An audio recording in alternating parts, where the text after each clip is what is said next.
అందరికీ నమస్కారం. గీతమ్మ కథల ప్రపంచానికి స్వాగతం.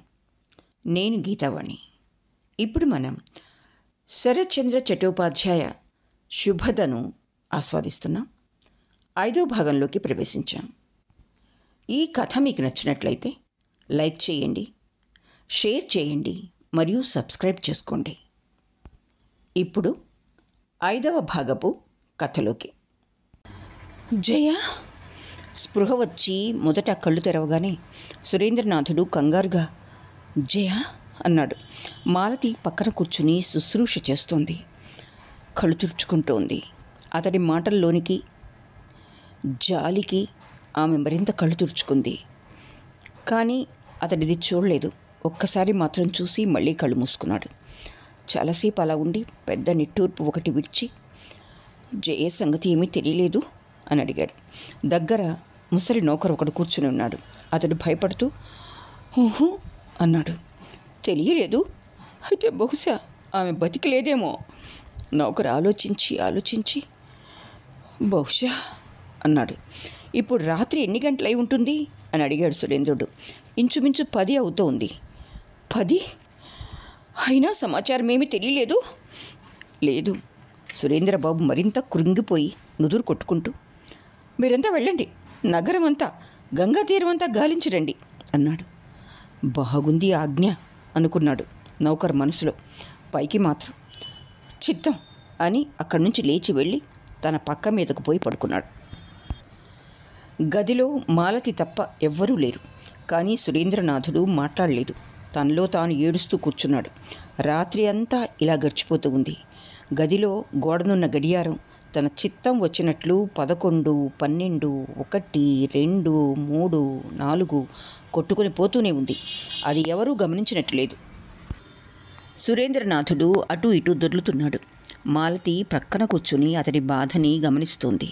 కళ్ళు తుడుచుకుంటోంది. ఆమెకి కష్టం వేస్తున్నది, సిగ్గేస్తున్నది. అంతకంటే తన మీద తనకి అసహ్యం వేస్తున్నది. భూత భవిష్యత్ వర్తమానాలని ఆలోచిస్తున్నది. సురేంద్రనాథుడు హఠాత్తుగా లేచి మాలతి కేసి చూసి రాత్రి అంతా వృధాగా మేలుకొని కూర్చోవటం వల్ల లాభం ఏమీ లేదు, నువ్వు వెళ్ళి పడుకో అన్నాడు. మాలతి లేచి వెళ్ళబోతుంటే అతడు మళ్ళీ పిలిచి కూర్చో, వెళ్ళకు, నీతో కాస్త మాట్లాడాలి అన్నాడు. మాలతి 2 అడుగులు ముందుకు వేసిందల్లా మళ్ళీ తిరిగొచ్చి యథాస్థానంలో కూర్చుంది. సురేంద్రనాథుడు ఒక్కసారి కళ్ళు నలుముకున్నాడు. తర్వాత ఏం మాట్లాడదామా అని ఆలోచించుకున్నాడల్లే ఉంది. చివరికి గంభీరంగా మాలతి, ఎవరి పాపం మూలంగా ఇది జరిగింది అని అడిగాడు. మాలతి నెత్తిన పిడుగు పడినట్లయింది. ఈ ప్రశ్న తనను తాను చాలాసార్లు ప్రశ్నించుకుంది. ఒక రకంగా సమాధానాన్ని కూడా పొందింది. కానీ నోరు తెరిచి పైకి చెప్పాలంటే గొంతులో ఏదో అడ్డుపడుతోంది. అందుచేత తల వంచుకుని మాట్లాడకుండా కూర్చుంది. సురేంద్రనాథుడు మాట్లాడదాం అనుకున్నది మాట్లాడకుండా ఈ సంగతులన్నీ తర్వాత మాట్లాడుకోవచ్చులే, ఇక వెళ్ళు అన్నాడు. మాలతి అక్కడి నుంచి తన గదిలోకి వచ్చి పడుకుంది. కానీ నిద్రపోయిందా? లేదు. మిగిలిన రాత్రంతా పక్క మీద పడుకుని దొర్లసాగింది. ఎన్నోసార్లు లేచి కూర్చుంది, ఎన్నోసార్లు పడుకుంది, ఎన్నోసార్లు ఇష్టదైవాన్ని తలుచుకుంది, ఎన్నో సంగతులు గుర్తు తెచ్చుకుంది. తరువాత తెలతెలవారుతుండగా కలత నిద్రలో రకరకాలుగా కలలు కన్నది. జయావతి కళ్ళెర్ర చేసి నుంచున్నట్లు ఒక కల వచ్చింది. సదానందుడు ఆనందంగా పాట పాడుకుంటున్నట్లు ఒకసారి, తల్లి శుభద ఏడుస్తూ కూర్చున్నట్లు ఒకసారి, చివరికి మాధవుడు తలాపి దిక్కున నుంచున్నట్లు. మాలతికి అవి ఏమి ఇష్టం లేకపోయినా అతడు విడిచిపెట్టినట్లు కలలొచ్చాయి. మాలతికి హఠాత్తుగా నిద్రమెలకు వచ్చింది. చూస్తే ఎక్కడా ఎవ్వరూ లేరు. ఉదయ సూర్యుని కిరణాలు మాత్రం కిటికీలోంచి వచ్చి తన ముఖం మీద పడుతున్నాయి. మాలతి పక్క మీద నుంచి లేచి బయటకొచ్చింది. ఆ రోజల్లా ఆమె సురేంద్రనాథుని చూడలేకపోయింది. కొద్దిసేపటి క్రితమే అతడు నౌక విడిచి వెళ్ళిపోయాడు. మర్నాడు కూడా అతడు రాలేదు. ఆ మర్నాడు సంధ్యపడే ముందు వచ్చి తన గదిలోకి వెళ్ళి తలుపు వేసుకున్నాడు. ఆ రోజు కూడా అలాగే గడిచింది. మరుసటి రోజున అతడు మాలతి కోసం కబురు పంపాడు. మాలతి గదిలోకి వచ్చి తల వంచుకొని ఒక పక్కగా నుంచుంది. సురేంద్రబాబు ఒక కాగితం తీసుకుని రాసుకుంటున్నాడు. ఎక్కడికో ఉత్తరం రాసుకుంటున్నాడు కాబోలు. మాలతి అరకంటితో భయంగా చూసింది. అతడి ముఖమంతా వాడిపోయి ఉంది. కళ్ళు ఎర్రగా ఉన్నాయి. జుట్టంతా రేగిపోయి ఉంది. కట్టుకున్న పంచెకు అక్కడక్కడ బురద మరకలున్నాయి. మాలతి తనలో తాను వణికిపోయింది. ఏదో గర్హితమైన తన అపరాధాన్ని విచారణ చేయటానికి గదికి రప్పించినట్లు తోచసాగింది. సురేంద్రబాబు సగం రాసిన కాగితాన్ని పక్కన పెట్టి తల ఎత్తి ఆమె ముఖం కేసి చూస్తూ, నీ ఒంట్లో బాగా కులాసాగా ఉందా అని అడిగాడు. ఉన్నది అని మాలతి తల ఊపింది. నేను ఇవాళ నౌకను వదిలేస్తున్నా. ఆవలి ఒడ్డునే కలకత్తా. నీ ఇష్టం వచ్చిన చోటుకు వెళ్ళవచ్చు అన్నాడు. ఆ మాట వినగానే మాలతికి కళ్ళ వెంబడి నీళ్ళొచ్చాయి. ఏం మాట్లాడలేదు ఆమె. సురేంద్రబాబు పక్కనున్న కాగితం తీసుకుని, ఇక్కడ నా మిత్రుడు ఒకడున్నాడు, ఈ ఉత్తరం తీసుకుని అతని దగ్గరికి వెళ్ళు, అతడు నీకు ఏదో ఉపాయం చేస్తాడు అన్నాడు. టప్పుమని మాలతి కనుకొలుకుల్లోంచి కన్నీటి చుక్క ఒకటి కింద కార్పెట్ మీద పడింది. సురేంద్రబాబు కూడా అది చూసిండొచ్చు. కొంచెం ఆగి, నీ దగ్గర డబ్బు లేదనుకుంటాను అన్నాడు. లేదు అని తల తిప్పింది మాలతి. అది నాకు తెలుసు, ఇది తీసుకో అంటూ తలగడా కింద నుంచి డబ్బు సంచి తీసి ఆమె కాళ్ళ దగ్గరకు విసిరి, ఇందులో ఉన్నదాంతో నీకు ఏ ఉపాధి దొరక్కపోయినా 1 ఏడాది పాటు హాయిగా గడుస్తుంది. తరువాత దైవకృప వల్ల ఏదో ఒకటి చూసుకో అన్నాడు. మరొక కన్నీటి చుక్క కార్పెట్ మీద పడింది. ఆ రోజున ఉన్మత్తుడినై ఉన్నాను. అంచేత ఇది ఎవరి పాపం వలన జరిగింది అని అడిగాను. కానీ ఇప్పుడు తెలివి వచ్చింది. ఇది నా పాప ఫలితమే అని తెలిసి వచ్చింది. నువ్వు నిర్దోషివి. నా జయను నేనే చంపుకున్నాను. నుదుటి మీద పోసిన చెమట తుడిచి వేసుకుంటూ చాలింకా ఇహ పాపం చెయ్యను. కొన్నాళ్లపాటు సన్మార్గాన ఉండి చూస్తాను, సుఖం లభిస్తుందేమో అన్నాడు సురేంద్రబాబు. మాలతి నుంచుని ఉంది. సురేంద్రనాథుడు ఉత్తరం పూర్తి చేయసాగాడు. పూర్తి చేశాక మడిచి కవర్లో పెట్టి అడ్రస్ రాసి ఆమె కాళ్ళ దగ్గర పడేసి, ఇదిగో తీసుకో, శ్యామ్ బజార్కి వెళ్ళి వెతికి తెలుసుకో, దీనివల్ల బహుశా ఉపకారం జరగచ్చు అన్నాడు. వణుకుతున్న చేతులతో మాలతి ఉత్తరాన్ని తీసుకుంది. డబ్బు తీసుకో. ఆమె అది కూడా తీసుకుంది. గుమ్మం వైపు ఒక అడుగు వేసింది. సురేంద్రబాబు మనస్సు ఎలాగో అయింది. ధర్మ మార్గాన నడుచుకో అన్నాడు. మాలతి ఇంకో అడుగు వేసింది. ఈసారి సురేంద్రనాథుడి కంఠం వణికింది. మాలతి, ఆనాటి సంగతి మర్చిపో. మాలతి తలుపు గడియ లాగింది. సగం వచ్చింది. సురేంద్రనాథుడి కంఠం ఇంకా వణికింది. అసమయంలోనూ ఆపదలోనూ నన్ను గుర్తుంచుకో. మాలతి బయటకొచ్చేసింది. రావటంతో పాటు కళ్ళల్లో నీళ్ళొచ్చాయి. మాలతి అని పిలిచాడు. ఆమె మళ్ళీ లోపలికొచ్చి తలుపును ఆనుకొని నుంచుంది. సురేంద్రబాబు కళ్ళు తుడుచుకుని, జయ దుఃఖాన్ని ఇంకా మర్చిపోలేదు అన్నాడు. మాలతి తలుపు వదిలి అక్కడే కూర్చుంది. ఆమె కాళ్ళు వణుకుతున్నాయి. మాలతి, ఏం చూసుకుని బ్రతకను ప్రపంచంలో? సురేంద్రబాబు కుర్రవాడిలా ఏడ్చాడు. నువ్వు నన్ను వదిలేస్తే బతుకను నేను. ఈసారి తివాచీ మీద పడి దొర్లాడు. మాలతి దగ్గరకొచ్చి కూర్చుంది. అతడి తలను తన ఒళ్ళోకి తీసుకుని కళ్ళు తుడుస్తూ, నేను వెళ్ళను అన్నది. అప్పుడిద్దరూ చాలాసేపు ఏడ్చారు. ఆమె మళ్ళీ కళ్ళు తుడిచింది. సురేంద్రబాబు కళ్ళు మూసుకునే ఉన్నాడు. అలా ఉండే గద్గద కంఠంతో, ఆ రోజున నువ్వు ఏమన్నావో జ్ఞాపకం ఉందా అని అడిగాడు. ఏమిటి? చరణదాసినని. అలాగే. సురేంద్రనాథుడు హరిచరణ్ అని బిగ్గరగా కేకేశాడు. టాప్ మీద నుంచి పల్లెకారి హరిచరణ్ హయ్యా అని పలికాడు. నౌకను ఇప్పుడే వదిలి. ఇప్పుడేనా? ఇప్పుడే. నౌక కనిపిస్తున్నంతసేపు సదానందుడు పాట ఆపి దానికేసి చూస్తూ కూర్చున్నాడు. తరువాత ఇంటికొచ్చి పడుకున్నాడు. అతడికి వాళ్ళ మనస్సు బాగాలేదు. నిద్ర కూడా పట్టలేదు. పొద్దున్నే శుభద దగ్గరికొచ్చి, నేను ఇక్కడ భోంచేస్తూ ఉండకూడదా అన్నాడు. శుభద మ్లానవదనంతో, ఎందుకు తినకూడదు అన్నది. నేను అదే నిర్ణయించుకున్నాను. నాకెవ్వరూ లేరు. రోజూ 2 పూటలా ఇక్కడే తింటూ ఉంటాను. శుభద ఆలోచించి, అలాగే నాయనా అంది. అత్తయ్యకి ఆమె అత్తవారి ఊళ్ళో కాస్త భూమి పుట్రా ఉంది. అది నాకే వచ్చింది. 1-2 రోజుల్లో అక్కడికి వెళ్ళి నేనే ఆ వ్యవహారాలు చూసుకోవాలి. అవునవును, లేకపోతే ఎవరు చూస్తారు? అదే అనుకున్నాను. నా ధాన్యపు గాదె ఇక్కడే పెడతా, లేకపోతే దొంగిలించుకుపోతారు. శుభద ఆ మాటల్లోని ఆంతర్యం గ్రహించలేదు. ఇన్నాళ్ళు దొంగిలించుకుపోలేదుగా. పోకపోవచ్చు, ఇప్పుడు పోవచ్చు. శుభద మెదలకుండా ఊరుకుంది. తరువాత 2-3 రోజులకల్లా సదానందుడి ధాన్యాగారం, బంగాళదుంపల మూటలు, కొబ్బరికాయల బస్తాలు, బెల్లపు బుట్టలు ఒక్కొక్కటే ముఖర్జీ గారింటికి వచ్చేశాయి. ఇదంతా చూసి శుభద లోకులేమనుకుంటారు అన్నది. సదానందుడు నవ్వుతూ, సొత్తు నాది కానీ లోకులది కాదు. నేను ఇక్కడే తింటాను, ఇక్కడే ఉంటాను. నా వస్తువులన్నీ కూడా ఇక్కడే ఉంటాయి అని జవాబిచ్చాడు. నిజంగా ఆ వాడ యావత్తూ రకరకాలుగా అన్నారు.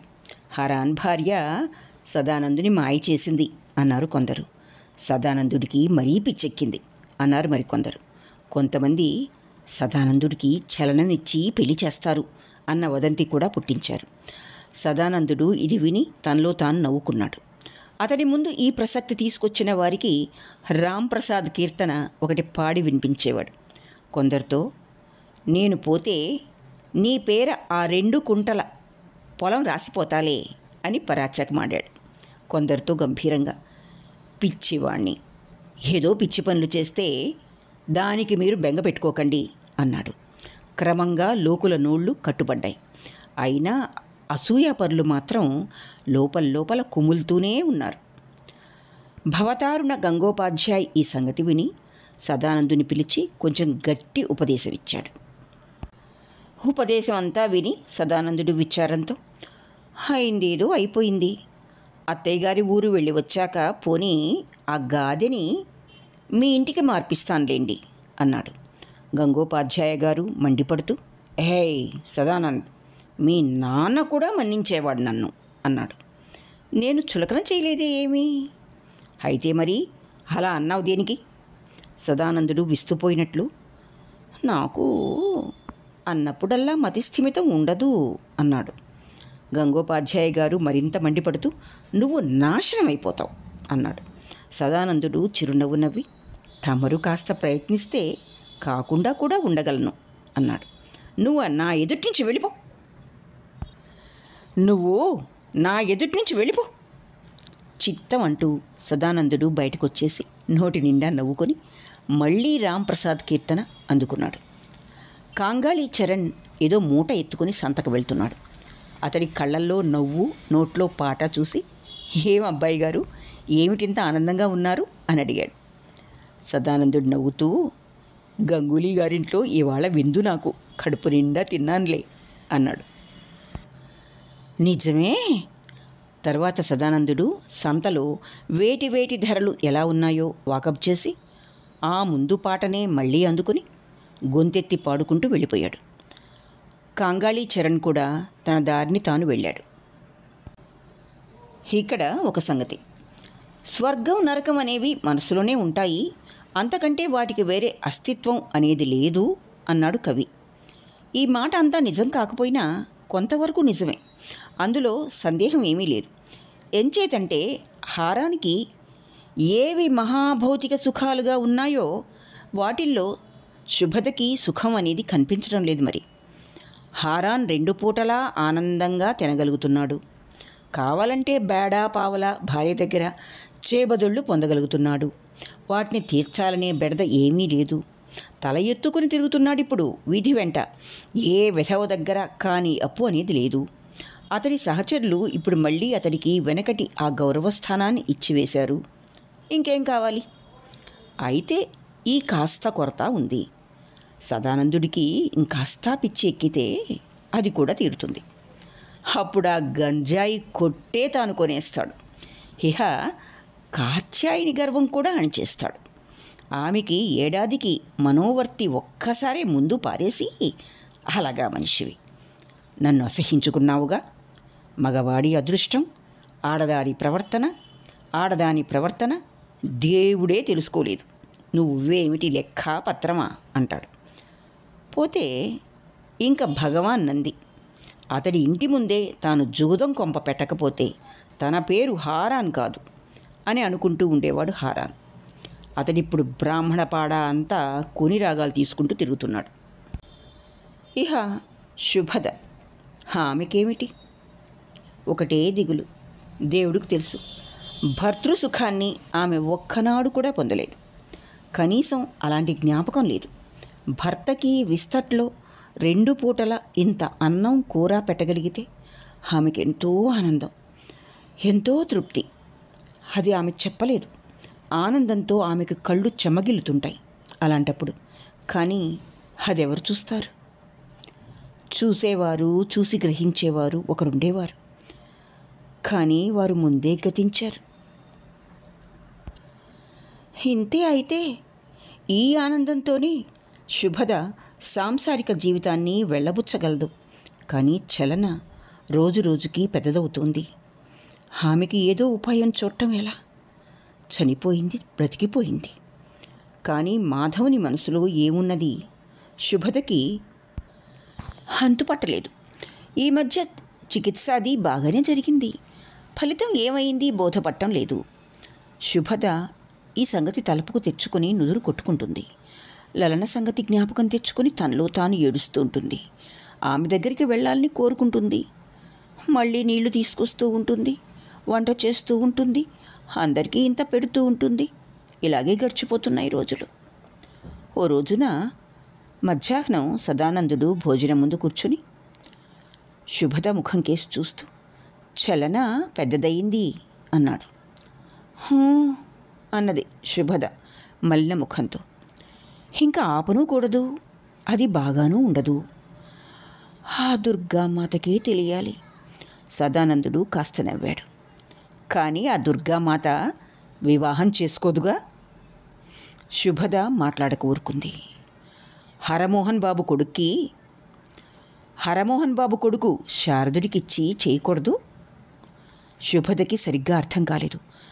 శారదునికా? అది సంభవమా? ఏమో. శుభద ఎంతో నిరాశతో అన్నది మాట. పిచ్చి సదానందుడు ఆ సంగతి గ్రహించి బయట పెట్టకుండా కొంచెం నవ్వి, ఈ విషయం శారదుడితో ఓనాడు మాట్లాడాను.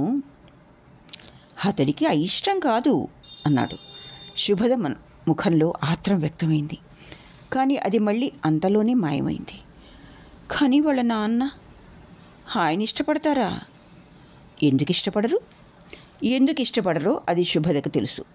కొడుక్కి ఇష్టమైనా తండ్రికి ఎందుకు ఇష్టం కాదో అది తెలుసు. కానీ స్పష్టంగా చెప్పలేకపోయింది. అతడి తండ్రిని ఒప్పించగలిగే వారెవ్వరు అని అడుగుదామా అని ఆమెకి నాలిక చివరిదాకా కూడా వచ్చింది. కానీ ఆ మాట కూడా అనకుండా మౌన ముఖంతో అతడి ముఖం కేసి చూస్తూ ఊరుకుంది. పిచ్చివాడు ఆ మౌన భాషను కూడా అర్థం చేసుకున్నాడు. అతడి తండ్రిని మనమే ఒప్పించాలి, ఎందుకంటే పెళ్లి చేయక తప్పదుగా. శుభద భయంతో నిరాశతో ఒప్పుకుంటారా అన్నది. తప్పక ఒప్పుకుంటారు. ఎలా తెలుసు? పిచ్చివాడు మరొకసారి నవ్వాడు. నాకు తెలుసు, మీరేం దిగులు పెట్టుకోవద్దు. ఆయన్ని నేను ఒప్పిస్తాను. వృద్ధ హరమోహనుని ఒప్పించడం ఎలాగో సదానందుడికి బాగా తెలుసు. ఒప్పించగలనని ఖచ్చితంగా తెలుసు. శుభద ఇంక ఉండబట్టలేకపోయింది. పాలు తీసుకురావడానికి లోపలికి వెళ్ళింది. కానీ పాలగిన్నె తీసుకుని అజాగ్రత్తగా ఉండటంతో అందులో ఓ కన్నీటి చుక్క పడింది. తెల్లబోతూ బయటకొచ్చి, సదానంద్ కూర్చో, లోపలికి వెళ్ళి వేరే పాలు తీసుకొస్తాను అన్నది. లోపలికి వెళ్ళి పాలగిన్నె చేతపట్టుకుని శుభద చాలా ఏడ్చింది. జాగ్రత్తగా ఉన్నా ఇంకా 2-3 కన్నీటి చుక్కలు గిన్నె పైన పడ్డాయి. తర్వాత కళ్ళు తుడుచుకొని పాలు చల్లారబోయసాగింది. శుభద ఏడ్చింది, కానీ హృదయ విదారకమైన ఏడుపు కాదు. పైగా అసంభవములైన ఆనందాశ్రువులు ఆమెకొచ్చాయి. లలన దుఃఖంతో ఓ కన్నీటి చుక్క, భర్త దిగులుతో మరో కన్నీటి చుక్క అందులో కలిసిపోయాయి. భోజనం చేసేసి సదానందుడు పొలం వెళ్ళాడు. అక్కడ తన పొలంలో పని చేసుకున్నాడు. పశువుల్ని మేపాడు. ఓ రావి చెట్టు మొదట్లో కూర్చుని 2-3 సార్లు ఖాళీ స్తోత్రం చదువుకున్నాడు. 2-3 చిలుంగొట్టం దమ్ముల్లాగాడు. అక్కడి నుంచి లేచి హరమోహన్ బాబు గారి చావిట్లోకి వచ్చి కూర్చున్నాడు. హరమోహన్ బాబు అప్పుడే నిద్రలేచి తాంబూలం వేసుకుంటున్నాడు. హుక్కాలో నిప్పు ఇంకా రాజుకోలేదు, కాస్తే పొగ మాత్రం వస్తోంది. వృద్ధుడు సదానందుని చూసి, ఏమోయ్, చాలా రోజుల నుంచి ఎక్కడా కనపడ్డమే లేదు అన్నాడు. చాలా రోజులు కాశీలో ఉన్నాను అన్నాడు సదానందుడు. అది విన్నాను, మీ అత్తయ్యకి కాశీ మరణ ప్రాప్తి లభించింది అని కూడా విన్నాను. ఎప్పుడొచ్చావు? కూర్చో. సదానందుడు దగ్గరగానే కూర్చున్నాడు. సదానందుడికి అతడి ధోరణి, అనవసరమైన ఆడంబరం నచ్చలేదు. కూర్చోగానే తమ దగ్గరికి వివాహ సంబంధం తీసుకుని వచ్చాను అన్నాడు. హరమోహన్ బాబు నవ్వి, ఎవరికి అని అడిగాడు. వృద్ధుడు ఈసారి గాంభీర్యం తెచ్చుకున్నాడు. వ్యవహర్త. సాంసారిక విషయాలు వచ్చినప్పుడు నవ్వులు తమాషాలు దూరంగా పెడతాడు. హరమోహనుడికి తన పుత్రుడి వివాహం విషయం తన ముందర మాట్లాడడం అనేది పెద్ద వ్యవహారం కిందనే లెక్క. ఇంతవరకు అతడి విషయంలో ఎంతో బుర్ర పగలగొట్టుకోవలసి వచ్చింది, చాలా జంజాటం పడవలసి వచ్చింది. అతడి ఉద్దేశంలో ఇలాంటి జటిలమైన ఇచ్చిపుచ్చుకోటాల చర్చలో ఎంతో తెలివిగా గనక వ్యవహరించకపోతే ఒక న్యాయమైన నిర్ణయానికి రాలేమని, తల నెరిసిన వాళ్ళు తప్ప ఇలాంటి వివాహ ప్రసక్తి ఎవ్వరూ తీసుకురారని అతడి నమ్మకం.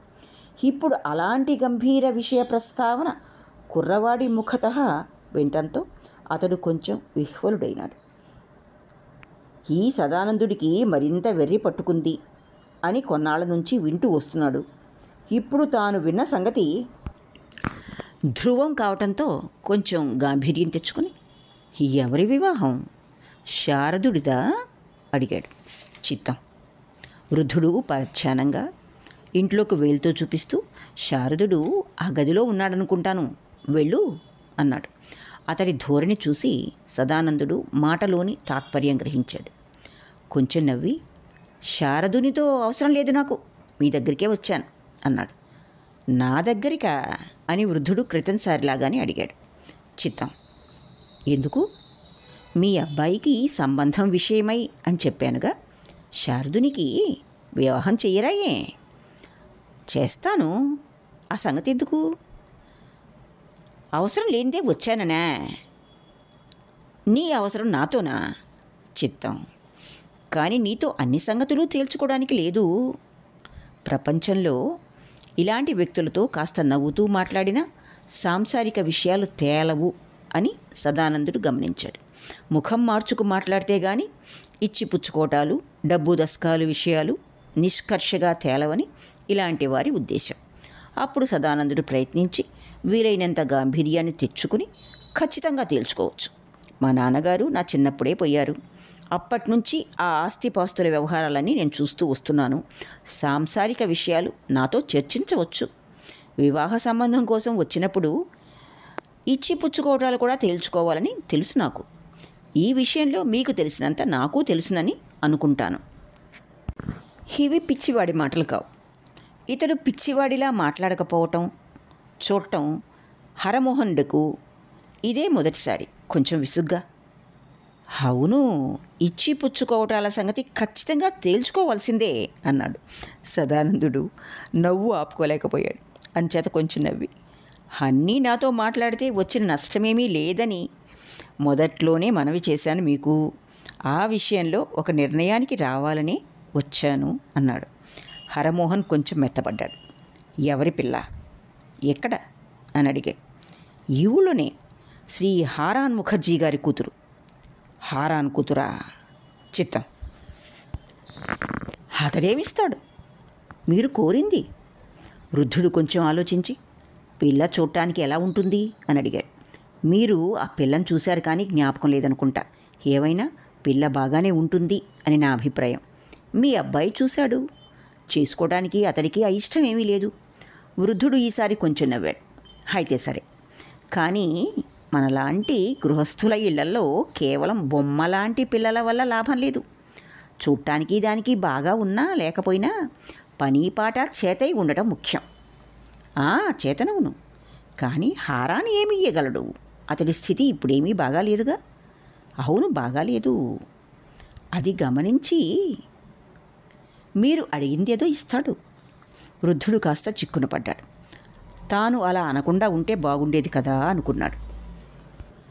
కానీ వ్యవహర్త అయిన హరమోహన్ బాబు తన పొరపాటుని తేలిగ్గానే దిద్దుకొని, అది తెలుసు నాయన, ఆడపిల్ల పెళ్ళి అన్నాక ఎలాగైనా ఖర్చే కదా అన్నాడు. తప్పుతుందా? అప్పుడు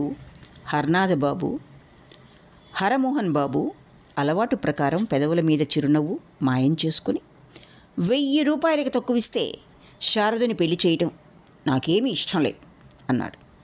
సదానందుడు నవ్వు ముఖంతో అలాగే అన్నాడు. సదానందుడి మాట వినగానే తన మీదనే కోపం వచ్చింది వృద్ధుడికి. తానొట్టి గాడిదను అనుకున్నాడు. 1500 ఎందుకు అడగలేకపోయానా అన్న ఆక్రోశంతో అతడి గుండె పగిలిపోయేందుకు సిద్ధమైంది. మాట జారాక ఇక మార్చుకోవడానికి వీల్లేదు. అయినా ఇంకా వీలైనంత వరకు చూద్దామనే ఉద్దేశంతో, పిల్లని సాలంకృత కన్యాదానమే చెయ్యాలి సుమా అన్నాడు. తప్పకుండా. లాంఛనాలు అవి మామూలుగా ఇవ్వాల్సిందే. ఇవ్వకుండానా? అయితే నాకు ఇష్టం లేదు. అయితే ముహూర్తం పెట్టించండి. వృద్ధుడు కొంచెం గుటకలు మింగి, ఏమైనా ఇదంతా మనలో మనకే. హారానైనా నాకు పరాయివాడేం కాదు. అయినా సంప్రదాయాలన్నింటినీ యథావిధిగా పాటించాలి అన్నాడు. సదానందుడు కొంచెం శంకితుడై, సంప్రదాయాలు ఏమిటి ఇంకా అని అడిగాడు. అదేమీ లేదు, వీటికి కాగితాలవి రాసుకోవాలి. సరే అలాగే. కానీ ఎవరితో? నాతోనే. ఎప్పుడు? సదానందుడు కొంచెం ఆలోచించి, 1 నెల పోయాక అన్నాడు. వృద్ధుడు సమ్మతించాడు. అప్పుడు సదానందుడు, నాదొక ప్రార్థన ఉంది అన్నాడు. ఏమిటి బాబు? ఈ ఇచ్చి పుచ్చుకోవటాల మాట 3వ వాళ్ళకి తెలియనీయకూడదు. ఎందుకని? కారణం ఉంది. హరమోహన్ డబ్బు మనిషి. సదానందుడి ఉద్దేశాన్ని గ్రహించి, నిశ్శబ్దంగా దానం చేయాలనుకుంటున్నావా అన్నాడు. సదానందుడు మాట్లాడక ఊరుకున్నాడు. అతడి ముఖం చూసేసరికి అతడి నిస్వార్థ దయకి హరమోహన్ బాబు కూడా లజ్జితుడైనాడు. కానీ అతడు డబ్బే ప్రధానంగా గల మనిషి గనక ఆర్టేసేపు ఆ భావాన్ని వ్యక్తం చేసుకుంటూ కూర్చోలేదు. పొడినవ్వు ఒకటి నవ్వి, నాయన, నాకు వయసు చెల్లిపోయింది, అంచేత నాకు అంత మొహమాటం కూడా లేదు. లేకపోతే హారాన్ స్థితిగతులు నాకు బాగా తెలుసు. నువ్వు అతడి తరఫున చడీ చప్పుడు లేకుండానే దానమివ్వదలుచుకున్నప్పుడు నేను చడీ చప్పుడు లేకుండానే స్వీకరించగలను. దానికి నువ్వేమీ చింతించకు అన్నాడు. సదానందుడు ప్రఫుల్ల వదనంతో అక్కడి నుంచి వెళ్ళిపోయాడు. శుభద విన్నది, హారాన్ బాబు విన్నాడు. శారదునితో తనకు పెళ్లి కాబోతున్నది, ఈ సంబంధం సదానందుడు కుదిర్చాడు అని చలన కూడా విన్నది. రాసమణి ఇది విని, సదానందుడు క్రితం జన్మలో శుభద కొడుకై ఉంటాడని అన్నది. సదానందుడి ఎదుట ఈ మాట అనడం జరిగింది. అతడు దీన్ని ఖండించకుండా ఒప్పుకున్నాడు. తర్వాత ఏమీ మాట్లాడలేదు. రకరకాల గొడవల్లో పడి అతడు ఇంతవరకు మేనత్త ఆస్తి వ్యవహారాలు చూసుకోవడానికి వెళ్ళడం పడలేదు. ఇప్పుడు కాస్త తీరిక చిక్కటంతో అతడు ఈ సంగతి శుభదకి తెలియజేశాడు. ఆమె ఇందుకు ఒప్పుకున్నది. అప్పుడిక మూటా ముల్లే సర్దుకుని శ్రీమాన్ సదానంద్ కొన్నాళ్ల పాటు దేశాటనికి బయలుదేరాడు. శుభద సంసారం ఇప్పుడు అతడి సంసారం అయింది. అంచేత ఇల్లు గడిచే అన్ని ఏర్పాట్లు చేసిపోవటం మర్చిపోలేదు. అంతేకాదు, పెళ్లికి కావలసిన ప్రయత్నాలు పనులు చేస్తూ ఉండమని కూడా శుభదతో చెప్పాడు.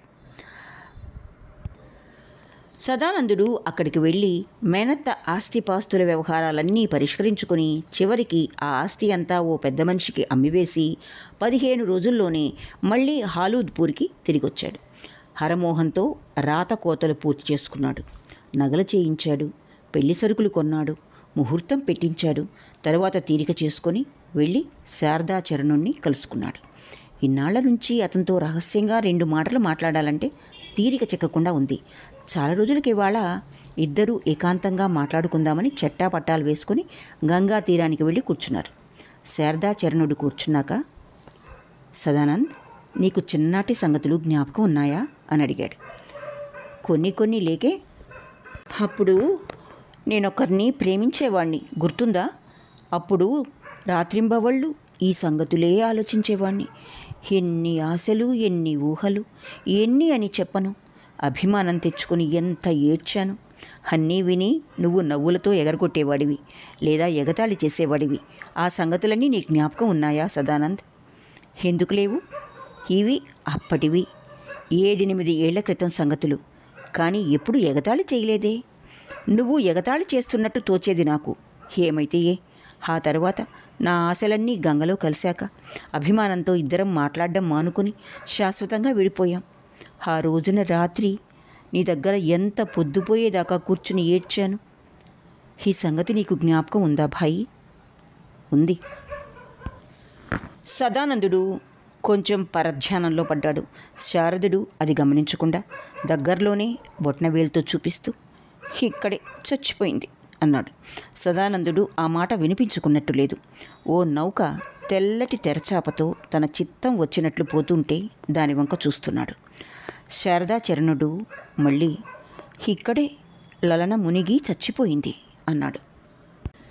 ఈసారి సదానందుడు ముఖం తిప్పి, ఎక్కడా అని అడిగాడు. ఇక్కడే. ఎలా కలుసుకున్నావు? ఆమె కట్టుకున్న చీరే ఇక్కడే దొరికింది.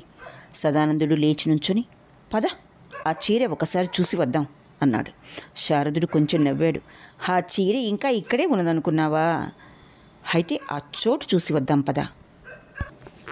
ఇద్దరూ అక్కడికి వెళ్ళి నుంచున్నారు. సదానందుడు నీళ్లు తీసుకుని ముఖం కడుక్కున్నాడు. మళ్ళీ ఇద్దరూ మామూలు చోట్లోకి వచ్చి కూర్చున్నారు. సదానంద్, నాకు చాలా పశ్చాత్తాపంగా ఉంది. ఎందుకు? ఆమె నేను కొంచెం కొంచెంగా నేనే హత్య చేశానా ఆమెని అని. ఆమె ఆయుర్దాయం సరిపోయింది లేంది సర్వేశ్వరుడికి తెలియాలి. కానీ నేను గనక వివాహం చేసుకుని ఉంటే ఆమె ఇంకా బ్రతికి ఉండేదని అనిపిస్తుంది నాకు. సదానందుడు దీర్ఘంగా నిట్టూర్చాడు. చచ్చిపోయేది ఎటూ చచ్చిపోతుంది, దానికి నువ్వేం చేస్తావు? అది తెలుసు. అయినా ఆమె మాట నిలబెట్టినట్లయితే, ఆమెను పెళ్లి చేసుకున్నట్లయితే. సదానందుడు నవ్వాడు. జాతి పోయేదిగా, పోతే పోయింది. అయితే ఇంకా ఏం చేస్తావు మరి? శారదుని కళ్ళ వెంబడి నీళ్ళొచ్చాయి. ఏం చేస్తాను? ఈ పశ్చాత్తాపం మాత్రం పోదు నాకు. సదానందుడు మరోవైపుకు చూస్తూ, క్రమంగా పోతుంది అన్నాడు. పాపం, ఆమె తుది కోరికైనా తీర్చగలిగితే. ఏమిటది? ఒక పేదవాని జాతిని కాపాడు, చల్లని వివాహం చేసుకో అని కోరింది. సదానందుడు అతడి ముఖం కేసి చూసి, ఏమిటి, చల్లని వివాహం చేసుకోవా అన్నాడు. చేసుకుంటాను. కానీ ఆమె కోరిక తీరినట్లవుతుందా? ఎందుకు కాదు? ఒక విధంగా అయినట్లే అనుకో. కానీ అవును కానీ సదానంద్, నాన్నని నువ్వెలా ఒప్పించావు? సదానందుడు చిరునవ్వు నవ్వాడు. నీకు చేసుకోవటం ఇష్టమని చెప్పాను, అంతేనా? ఇంకేముంది? మా నాన్న సంగతి నాకు తెలియదంటావా? సదానందుడు మళ్ళీ నవ్వాడు. అయితే అడుగు, ఎందుకు ఒప్పుకున్నాడో. ఎంత డబ్బు ఇవ్వవలసి ఉంటుందో అడగనా? అది విన్నందువల్ల నీకు వచ్చే లాభం ఏమీ లేదు. సదానంద్, ఇది పాపపు సొత్తు. నీ జీవితం సుఖవంతం కావాలని ఆశీర్వదిస్తాను. సమయం వచ్చినప్పుడు నేను తిరిగిస్తానులే. ఈ అని సదానందుడు లేచి లలన చీర దొరికిన చోటుకొచ్చి అక్కడ మట్టి తీసుకోసాగాడు. శారదుడు విస్మితుడయ్యాడు. ఏమిటి చేస్తున్నావు? సంధ్యవేళ మట్టి తీసుకుంటావెందుకు? సదానందుడు గట్టిగా నవ్వి, పిచ్చి పని చేస్తున్నాను అన్నాడు. నిజానికి అతడు అన్నమాటకి చేస్తున్న పనికి శారదాచరణుడికి వ్యత్యాసం కనిపించడం లేదు. అయినా నువ్వు అలా చేస్తున్నావని అనలేదు నేను అన్నాడు. నువ్వు అంటం దేనికి? నేనే అంటున్నా. కాదు, నిజం చెప్పు, మట్టితో ఏం చేస్తావు? నేను ఇటీవల శివపూజ చేస్తున్నా. ఇంటి దగ్గర గంగ మట్టి లేదు, అందుకని తీసుకుంటున్నా. శారదాచరణుడు చూస్తూ నుంచున్నాడు. సదానందుడు మట్టి తీసుకొని 2 చేతులతో అణిచి తీసుకెళ్లి గంగలో వేసి చేతులు ముఖం కడుక్కొని వచ్చి శారదుని దగ్గర నిలబడ్డాడు. పద శారద్, ఇంటికి పోదాం. నువ్వు ఇప్పుడు చేసింది ఏమిటి? నువ్వు స్వయంగా చూసావుగా. ఏది? శివపూజకి మట్టి తీసుకోలేదే. ఇవాళ శివపూజ చెయ్యను. ఎందుకని? మరో రోజున చెప్తాను. అప్పుడిద్దరూ ఊళ్ళోకొచ్చి తమ తమ ఇళ్ల వైపు వెళ్ళారు. ఇంటికి వచ్చి సదానందుడు ఆ రాత్రిలాగానే తన గది తలుపులు వేసుకున్నాడు. రాత్రి భోజనానికి రమ్మని చలన, రాసమణి వచ్చారు, కానీ అతడు తలుపు తెరవలేదు. లోపల నుంచే ఇవాళ నాకు ఒంట్లో ఏం బాగాలేదు అని చెప్పాడు. శుభద చూడటానికి వచ్చింది. అప్పటికి సదానందుడు నిద్రపోయాడు. ఆమె పిలిచి పిలిచి తిరిగి వెళ్ళిపోయింది. మర్నాడు పొద్దున్నే అతడు లేచి మైదానానికి వెళ్ళాడు. భోజనానికి వచ్చాడు. నవ్వుతూ పాట పాడాడు. మామూలుగా రోజూ చేసుకునే పనులన్నీ చేసుకున్నాడు. కానీ ఎవరూ గమనించలా అతడు రోజురోజుకి మారిపోతున్న సంగతి.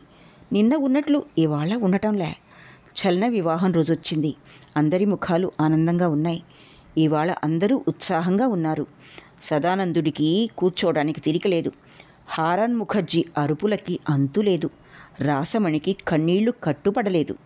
ఇంటికి వచ్చిన వాళ్ళందరికీ ఇంత ఆనందకరమైన రోజున కూడా లలన మూలంగా తన మనస్సుకి సంతోషం లేకుండా ఉంది అని ఏడుస్తూ చెప్పింది. చాలామంది ఆమె వేదనని అర్థం చేసుకుని ఉండొచ్చు. ఒక్క శుభద మాత్రం ఇవాళ చాలా శాంతంగా తొణక్కుండా ఉంది. క్రమంగా సంధ్య పడింది. ఎన్నో మేళాలు మ్రోగాయి. ఎంతోమంది వచ్చారు. తరువాత శుభముహూర్తాన చలన శారదుల వివాహం జరిగిపోయింది. ఇవాళ ఊరంతా కృపణుడని పేరు పడ్డ హరమోహన్ బాబుకి మంచి పేరొచ్చింది. ఆయనది జాలిగుండే అని శత్రువులు కూడా ఒప్పుకున్నారు. అతడి గుణగణాలను అతడి ముఖం ముందు పొగిడారు కొందరు. వృద్ధుడు చాలా కుంఠితుడై, ఇంకేం చేయని చెప్పండి, నాకు ఒక్క కొడుకు తప్ప ఇంకా లేరు. వాడికి ఆ పిల్లని చేసుకోవడం ఇష్టం. వాడి ఇష్టాన్ని నేను ఎలా కాదంటాను. అదీగాక ఊళ్ళో వాళ్ళు మేము ఏకశాఖీయులం. వాళ్ళని కాస్త కనిపెట్టి ఉండాలి కదా అన్నాడు. శారదాచరణుడు ఈ మాటలు విని ముఖం చిట్లించుకున్నాడు. అనేక పనులు అతి కష్టం మీద అన్నీ ఎలాగో జరిగిపోయాయి. ఇప్పుడు అమ్మయ్యా అని ఒక్క నిట్టూర్పు విడిస్తే హాయిగా ఉంటుంది. కానీ 3-4 రోజులు పోతే మళ్ళీ ఆ హాయిని పొందడానికి వీలుండదు. పని లేకుండా బద్ధకంగా ఊరికే కూర్చుని ఉన్నా ఏదో ఇదిగానే ఉంటుంది. చలనామయ్యి వివాహం చేసి హరమోహన్కి 4 డబ్బులు చాటుమాటుగా ఇచ్చి హత్య చేసిన నేరస్థుడు విముక్తి పొందినట్లు సంతోషంగా పక్క మీద పడుకుని అటు ఇటు దొర్లుతూ 2-3 రోజులు సదానందుడు హాయిగానే గడిపాడు. తరువాత ఆ పక్క వేడిగా ఉన్నట్లు, దిండు కాస్త గట్టిగా ఉన్నట్లు తోచసాగింది. దాంతో సదానందుడు లేచి బయటకొచ్చి నుంచున్నాడు. ఇప్పుడు సంధ్య పడబోతోంది. పొద్దుట్నుంచి జోరున వర్షం కురుస్తూ ఉంది. ఇప్పటికీ కురుస్తూనే ఉంది. ఏమీ తగ్గల. కారు మేఘాలు గాలికి చెదిరిపోతున్న మాట నిజమే, కానీ వర్షం మాత్రం ఆగటం లేదు. ఆగేట్లుగా కూడా లేదు. కనీసం సదానందుడికి అలా తోచింది. తరువాత పైన గొడుగు వేసుకుని వీధిన బయలుదేరాడు. చాలాసేపు ఇక్కడ అక్కడ తిరిగి గుడ్డలు తడుపుకొని కాళ్ళ నిండా బురద చేసుకుని హరాన్ బాబు ఇంటికి వచ్చాడు. శుభద వంటింట్లో ఉన్నట్లుంది. సదానందుడు అటువైపుకు వెళ్ళలేదు. రాసమణి పెత్తనానికి బయలుదేరింది. ఆ సంగతి అతడు తెలుసుకోలా. కాళ్ళు కడుక్కొని అటు ఇటు చూసి చివరికి అతడు మాధవుడు పడుకొని ఉండే గదిలోకి వచ్చాడు. మాధవచంద్రుని చూసి చాలా రోజులైపోయింది. ఇప్పుడు అతడి గాథ కాస్త చెప్తాను. లలన వెళ్ళిపోయిన తర్వాత అతడు కొంచెం తెలివిన పడ్డట్టున్నాడు. ప్రతి విషయంలోనూ పెద్ద విఘ్నునిలా ఏదో ఆలోచించి అభిప్రాయం వెలిబుచ్చుతుంటాడు. ఏది పడితే అది తినటానికి ఒప్పుకోడు. చాలా సందర్భాల్లో మాట్లాడడు. తలగడాలు దగ్గరికి చేర్చుకొని తనలో తాను ఏదో మాట్లాడుకుంటూ ఉంటాడు. తన దగ్గరికి ఎవరు రాని, ఎవరు రాకపోని అదేం పట్టించుకోడు. ఇవాళ కూడా అలాగే కూర్చుని ఉన్నాడు. సదానందుడు దగ్గరికి వచ్చి నుంచోగానే అతడు ఇటు తిరిగి, సదా అన్నయ్య, నువ్వు నా దగ్గరికి రావటం లేదు ఎందుకని అని అడిగాడు. నాకు బోలెడు పనులు కదా అందుకని. అన్నీ అయిపోయాయా? చిన్నక్క తిరిగి మళ్ళీ ఎప్పుడు వస్తుంది? ఇంకో 3-4 రోజులు పోయాక. చూడు సదా అన్నయ్య, చాలా రోజుల నుంచి నీతో ఒక మాట చెప్పడం వీలుపడలా. ఎందుకని? నువ్వు ఒంటరిగా ఎప్పుడూ కనిపించలా, అందుకని చెప్పలా. సదానందుడు దగ్గరగా కూర్చున్నాడు. ఒంటరిగా ఎందుకు మధు? రహస్యంగా చెప్పమని అక్క చెప్పిపోయింది. ఎవరు మధు? అక్క, పెద్దక్క. పెద్దక్క వెళ్ళిపోయిన రాత్రి నువ్విక్కడ లేవుగా, అందుకని నీతో చెప్పమని చెప్పి వెళ్ళిపోయింది.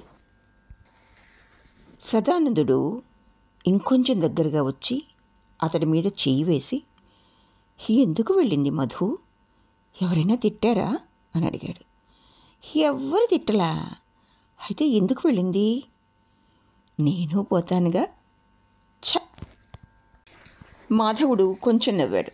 తర్వాత, ఇంకెవరికి తెలీదు, నాకు అక్కకి తప్ప. ఆమె ముందెళ్ళింది. అక్కడ అన్ని ఏర్పాట్లు చేసొచ్చి నన్ను తీసుకెళ్తుంది. అక్కడ ఇద్దరం హాయిగా ఉంటాం అని మాధవుడు తన ముఖాన్ని మరింత సంతోషంగా చేసుకుని నవ్వి, తర్వాత అక్కొచ్చి తీసుకువెళ్తుంది అన్నాడు. సదానందుడు చాలాసేపు మాట్లాడకూరుకున్నాడు. తర్వాత, ఎప్పుడు అని అడిగాడు. వీలైనప్పుడు. మాధవ్, ఈ మాటలన్నీ నీకు ఎవరు నేర్పారు? పెద్దక్క. ఆమె నిన్ను తీసుకువెళ్తానని చెప్పిందా? ఒకవేళ తీసుకెళ్ళకపోతే? ఎందుకు తీసుకెళ్ళదు? తప్పకుండా తీసుకెళ్తుంది. ఒకవేళ తీసుకెళ్ళకపోతే నువ్వు ఒక్కడివి వెళ్ళగలవా? మాధవుడు కొంచెం చిక్కుల్లో పడ్డాడు. కాస్త ఆలోచించుకున్నాడు. తర్వాత, ఏం తెలుసు అన్నాడు. సదానందుడు కూడా మెదలకుండా ఊరుకున్నాడు. సదా అన్నయ్య, అక్కడికి ఒక్కడినే వెళ్ళొచ్చా అని అడిగాడు మాధవుడు మళ్ళీ. వెళ్ళొచ్చు, లేకపోతే అక్క ఎలా వెళ్ళింది? వెళ్ళగలవు. మాధవుడు మళ్ళీ కాస్త ఆలోచించాడు. తర్వాత దిగులుగా, కానీ ఎలా వెళ్తాను? నా ఒంట్లో కాస్తైనా బలం లేదు అన్నాడు. సదానందుడు అతడి ముఖం కేసి చూశాడు. అతడు మళ్ళీ చెప్పడం మొదలుపెట్టాడు. అక్క వెళ్ళినప్పుడు అక్కకి ఒంట్లో బాగా బలం ఉంది, కానీ నేను ఎలా వెళ్ళగలను? నేను ఇప్పుడు ఒక్క నిమిషం నుంచోను కూడా నుంచోలేను. అంత దూరం వెళ్ళగలనా? సదానందుడికి కళ్ళ వెంట నీళ్ళొచ్చాయి. చీకట్లో మాధవుడు అది చూడలేదు. మాధవునికి రోజులు నిండుతున్నాయని సదానందుడు గ్రహించాడు. ఇంకా కొద్ది రోజులే. అతడు శుభద సంగతి ఆలోచించాడు. లలన సంగతి ఆలోచించాడు. తాను కొంచెం జంజాటంలో పడబోతున్నానని గ్రహించాడు. నలుగురితో కలిసి ఉన్నప్పుడు ఇదివరకట్లాగా నిర్విచారంగా గడపడానికి వీలుండదు. ఖాళీ కీర్తనలు అలా పాడుకోవడానికి వీలుండదు. అలా తిరగడానికి వీలుండదు. అలా ఆనందించడానికి వీలుండదు. సుఖంగా ఉన్నవాడు కష్టాల్లోకి వచ్చి పడ్డాడు. తిరిగి సంసారి అయినాడు. కళ్ళనీళ్లు తుడుచుకొని సదానందుడు ఇవాళ మొదటిసారిగా, బతికి ఉంటే ఆ సుఖం లేదు, తనకి ఉన్నదంతా ఇహ కష్టజీవితమే, చచ్చిపోయిన ఆమె ఈ సంసారం జంజాటంలోంచి బతికిపోయింది అని తోచింది. ఆ రాత్రి సదానందుడు చాలా ఆలోచించాడు. పోయే ముందు లలన తనని మర్చిపోలేదన్న సంగతి గుర్తుకొచ్చింది. మాధవచంద్రుడు చనిపోతాడన్న సంగతి కూడా గుర్తుకొచ్చింది. ఇంకా శుభద, లలన చచ్చిపోయి ఈ కష్టమంతా ఆమె నెత్తిన చుట్టిపోయింది. మాధవచంద్రునికి ఆ రాత్రి మనస్సు కులాసాగలేదు. అతడికి మధ్యలో ఓ దిగులు పట్టుకోసాగింది. సమయం రాగానే లలన వచ్చి తనని తీసుకుపోతుందని. ఇన్నాళ్ళు నిశ్చింతగా ఉన్నాడు. కానీ సదా అన్నయ్య మరో విధంగా చెప్పాడు. తన ఒంట్లో కాస్తైనా ఓపిక లేదు. అలాంటప్పుడు తానెలా అంత దూరం వెళ్ళగలడు? ఆలోచించి రాత్రి పొద్దుపోయాక, అక్క ఎప్పుడూ అబద్ధం చెప్పదు, సమయం వచ్చినప్పుడు తప్పక వస్తుంది అనే నిశ్చయానికి వచ్చి చివరికి ప్రశాంతంగా నిద్రపోయాడు మాధవుడు. ఇంకా కొన్నాళ్ళు గడిచిపోయాయి. చలన పుట్టింటికొచ్చింది. ఆ వాడవాడంతా మళ్ళీ ఒకసారి కొత్త వధూవరులను చూసి ఆనందించారు. వేళాకోళాలు, సరాగాలు సరదాగా జరిగిపోయాయి. హరమోహన్ ఇక్కడికొచ్చి అందరినీ ఆప్యాయంగా పలకరించి అందరితోనూ చుట్టరికం కలుపుకుంటూ మాట్లాడి వెళ్ళిపోయాడు. హారాన్ నడుం బిగించుకొని బ్రాహ్మణపాడాలోని ప్రతి దుకాణానికి వెళ్ళి కూర్చుని వారినందరినీ విస్మయపరిచాడు. ఇలాంటి సంఘటనలు చాలా జరిగాయి. ఇవాళ మాధవచంద్రుడికి జబ్బు ఎక్కువైంది. పక్క మీద పడుకొని తెగ ఆరాటపడిపోతున్నాడు. అతడి పక్కన రాసమణి, కృష్ణప్రియ, చలన వాళ్ళంతా కూర్చుని ఉన్నారు. శుభద కళ్ళేదు. ఆమె వంటింట్లో కూర్చుని కంటతడి పెట్టుకుంటూనే వంట చేస్తోంది. సదానందుడు డాక్టర్ని పిలుచుకురావడానికి వెళ్ళాడు. హారాన్ చంద్రుడు ఇదిగో వస్తున్నానని వెళ్ళి జామయింది. ఇంతవరకు ఇంకా రాలేదు. అందరూ ముఖాముఖి కూర్చునున్నారు. కృష్ణప్రియ మాధవుడి శరీరం నిమురుతూ డాక్టర్ రాక కోసం క్షణాలు లెక్క పెడుతోంది. ఇంకాసేపటికి పొద్దు కుంకుతుందనగా డాక్టర్ వచ్చాడు. అతడు 5-6 రోజుల నుంచి నిత్యము వస్తున్నాడు, చూస్తున్నాడు. జబ్బు ఎక్కువ అవుతోంది, కానీ తగ్గుముఖంలో లేదని తెలుసుకున్నాడు. బతకడని కూడా గ్రహించాడు. అతడికి మళ్ళీ రావటం ఇష్టం లేకపోయినా సదానందుడి బలవంతం మీద రావటం తప్పలేదు. డాక్టరు గదిలోకొచ్చి చూడవలసిందంతా చూసి అడగవలసినవన్నీ అడిగి తెలుసుకుని బయటికొచ్చి సదానందుని పిలిచి, సదానందబాబు, ఇవాళ కాస్త జాగ్రత్తగా ఉండండి. ఈ రాత్రి గడవడం కష్టం అన్నాడు. సదానందుడికి తెలుసది. రాత్రి పొద్దుపోయాక హారాన్ వచ్చాడు. దొంగలాగా వచ్చి గది బయట నిలబడి వీలైనంత వరకు సంగతి తెలుసుకొని తర్వాత తలుపు కొంచెం తెరిచి, ఇప్పుడు ఎలా ఉంది అని అడిగాడు. ఎవ్వరూ మాట్లాడలేదు. శుభద మాత్రం బయటకొచ్చింది. అన్నం కంచం ముందు పెట్టి దగ్గర కూర్చుంది. మధుకి ఎలా ఉంది ఇప్పుడు? ఏమీ బాగాలేదనిపిస్తోంది. బాగాలేదు అని కొంచెం ఆగి, నా ఒంట్లోనూ బాగాలేదు అన్నాడు. అతడేమీ ఆలోచించుకుని ఈ మాట అన్నాడో, ఎందుకు తాను అస్వస్థతగా ఉన్నానని చెప్పాడో, అందులో ఎంతవరకు నిజం ఉందో కూడా చెప్పలేం. కానీ ఈ మాట శుభద చెవిన పడలేదు. హారాన్ తనలో తాను బాధపడ్డాడు. తనకి సుస్థిగా ఉందని చెప్పినా భార్య దగ్గర నుంచి సానుభూతికరమైన సమాధానం రాకపోవటం అతడికి చాలా అవమానకరంగా తోచింది. అతడు నిషాలో వచ్చాడు. అంచేత ఈ కాస్త అవమానం క్షణంలో చిలవలు పలవలు వేసుకుపోయింది. అతడు కోపంతో అన్నం కంచం తోసి పారేసి, వద్దు, ఇహ చివరికి చావనా అంటూ లేచి చేయి కడుక్కొని వచ్చి తన మామూలు పక్క మీద పడుకున్నాడు. తనకు కూడా చాలా సుస్థిగా ఉన్నట్లు నిర్ణయించుకున్నాడు. ఈలోగా శుభద చేతులు కడుక్కొని మాధవుడి దగ్గరికి వచ్చి కూర్చుంది. అది చూసి, హారాన్ ఎక్కడా అని అడిగింది కృష్ణప్రియ.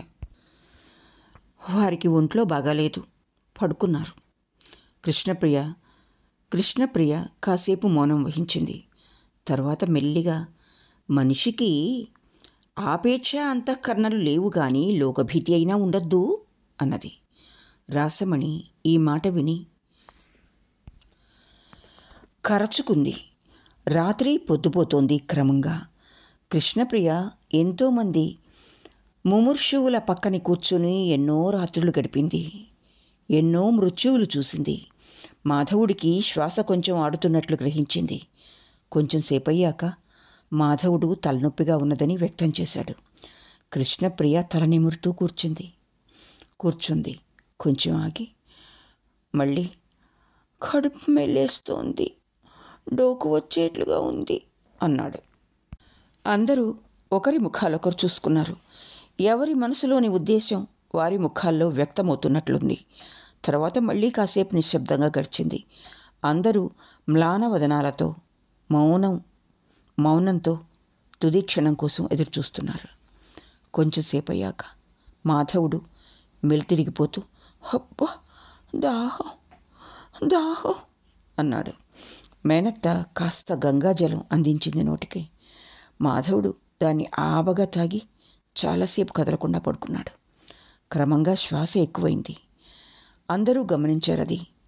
కృష్ణప్రియకి నాడి చూడ్డం తెలుసు. చాలాసేపు చేయి పట్టుకొని చూసి సదానందుడిని దగ్గరికి పిలిచి, ఇంకా కిందకు దించాలి అని చెప్పింది. సదానందుడు మెదలకుండా ఊరుకున్నాడు. ఈ మాట రాసమణి చెవిన పడింది. ఆమె ఏడుస్తూ, ఇంకా చూస్తావెందుకు సదానంద్ అన్నది. చలన, కృష్ణప్రియ కూడా ఏడవడం మొదలుపెట్టారు. వారి ఏడ్పులతో పాటు మాధవుడి కట్టెను మంచం మీద నుంచి దింపారు. చాలాసేపు అయ్యాక మాధవుడు మళ్ళీ ఆ అని నోరు తెరిచాడు. కృష్ణప్రియ మళ్ళీ క్రితంసారిలాగానే కాసిని నీళ్లు పోసింది. మాధవుడికి కాస్త త్రాణ వచ్చింది. ఒకసారి కళ్ళు తెరిచి చూసి చిన్న నవ్వు నవ్వుతూ, సదా అన్నయ్య, అక్క వచ్చింది అన్నాడు. చలనామయి దగ్గర కూర్చుంది. ఇవాళ రాత్రంతా ఆమె నిద్రపోలేదు. వణికిపోయి భయంతో తల్లికి మరింత దగ్గరగా జరిగి ఆమెను రాచుకుంటూ కూర్చుంది. రాసమణికి ఒళ్ళు గగురు పొడిచింది. మరికొంతసేపటికి మాధవుడి శ్వాస తీవ్రమైంది. తల ఎగరవేయసాగాడు. అది చూసి కృష్ణప్రియ బావురుమంటూ, ఇంకెందుకు, అయిపోవచ్చింది అన్నది. రాసమణి ఏడుస్తూ, ఉద్ధరినెడు తులసి నీళ్ళు. అందరూ బిగ్గరగా ఏడవటం మొదలుపెట్టారిక. వీళ్ల ఏడ్పులకి హారాన్కి మెలకువ వచ్చి అతడు బయటికి పరిగెత్తుకొచ్చాడు. మాధవుణ్ణి వీధిలోకి తీసుకొచ్చారు. అతడు ఏడుస్తూ కొడుకు శవాన్ని తులసి నీడ కిందకి తీసుకెళ్ళి, నాయనా మధు అంటూ ఏడ్చాడు. ఇక్కడితో శుభద 5వ భాగం పూర్తి అయింది. కథ కొనసాగుతుంది. ఆలకించినందుకు ధన్యవాదాలు.